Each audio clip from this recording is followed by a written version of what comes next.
Hello అందరికీ. శ్రావణ మాసం అయితే స్టార్ట్ అయిపోతుంది. మరి పూజ సామాగ్రి మొత్తం తీసేసుకున్నారా? మీ పూజకు సంబంధించిన అన్ని వస్తువులు ఒకే చోట దొరికితే ఎలా ఉంటది చెప్పండి?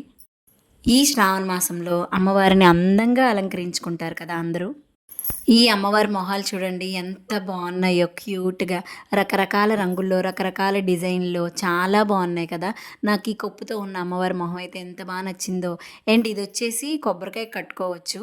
తర్వాత రకరకాల పీటలు చెక్కలోనే కాకుండా ఈ టైప్‌లో కూడా ఉన్నాయన్నమాట. చాలా అంటే చాలా బావున్నాయి. అలాగే అలాగే శ్రావణ మాసం అనే కాదండి. మనకి సత్యనారాయణ వ్రతం చేసుకోవాలన్నా, లేదంటే నవరాత్రులు చేసుకోవాలన్నా, ఏ పూజ చేసుకోవాలన్నా, ఈవెన్ 7 శనివారాల వ్రతం చేసుకోవాలన్నా, దానికి సంబంధించిన అన్ని పూజా సామాగ్రి కూడా ఒకే చోట దొరుకుతుందండి. అండ్ ఇక్కడ చూసినట్టయితే రెడీమేడ్ అమ్మవారి బొమ్మలు ఎంత బావున్నాయో గదా! చాలా ముద్దుగా ఉన్నారు అమ్మవార్లు. నేనైతే ఎవ్రీ టైమ్ ఇక్కడికే వస్తానండి. ఎవ్రీ మంత్ నా పూజకి సంబంధించిన ప్రతి వస్తువు కూడా ఇక్కడే తీసుకుంటానండి. ఇక్కడ పూజా సామాగ్రి మాత్రమే కాదండి. అమ్మవారి ప్రతిమలు, చిన్న చిన్న బొమ్మలు ఇవి గిఫ్ట్‌గా కూడా మనం ఇచ్చుకోవచ్చనమాట. ఇయి కూడా దొరుకుతాయి.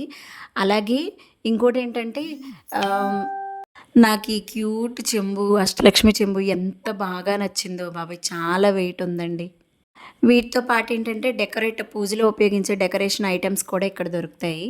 అలాగే ఇది పెళ్ళిళ్ళ సీజన్ కూడా కదా! పెళ్ళికి ఉపయోగించవలసిన బిందులు, లేపోతే వధూవరుల దండలు అన్నీ ఒకే చోట దొరుకుతాయండి. దీని అడ్రెస్ వచ్చేసి సుబ్రహ్మణ్యేశ్వర పూజా స్టోర్స్, అతిథి హోటల్ దగ్గర గుబ్బలవారి వీధి. ఎవరైనా ఇంకా రాకపోతే చూడండి.